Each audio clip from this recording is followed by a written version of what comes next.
Hello, traders. FX Pip Collector here. Today is Tuesday, March 5th, and this is my analysis of the Euro Yen starting on the monthly, working my way down to the 1 hour time frame for the full top down analysis. So on the Euro Yen monthly, I still think this looks like a 1, 2, 3, and I still think we're in a wave 3. I don't even think we've started a wave 4, which a wave 4 is going to last a long time because it's a monthly wave 4, and eventually I think it needs to go up for a wave 5. So keeping that in mind, let's head down to the weekly time frame. On the weekly time frame, I think the main wave 1 and wave 2 is way back here, but I think this is a subdivision 1, subdivision 2. This looks like a 3, 4, and we may be in a wave 5 right now, a wave 5 or wave 3.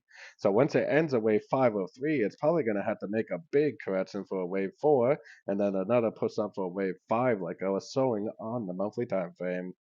So taking it down to the daily, with all that information in mind, I mean, I'm definitely still bullish. I still think it needs to take out these previous highs. It still looks to me like we have the end of a correction and that we're still trending up. Until these higher time frames tell me otherwise, I am definitely still looking for longs in a uptrend. Heading down to the 4 hour time frame. On the 4 hour, I mean, it definitely looks like a 1, 2, and this is all a big wave 3. Hopefully, this right here is a big wave 4. Went right down to the 38%, so it definitely has the characteristics of a wave 4. Then it looks like a 1, 2, 3, 4, and maybe we need to make a wave 5 a wave 5. Probably pushing us up to one of these two Fibonacci extensor levels to finish a wave 5 of wave 5. So taking it right down to the 1 hour time frame, I would expect to see at least one more push up like I was just showing. This looks like a 1, this looks like a 2, probably a wave 3.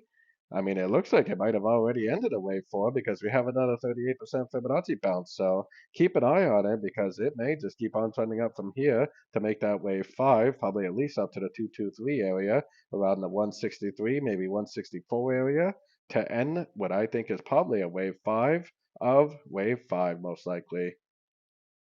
So don't forget to join my free Discord channel. The link for that is on the screen and in the description. Thanks and happy trading.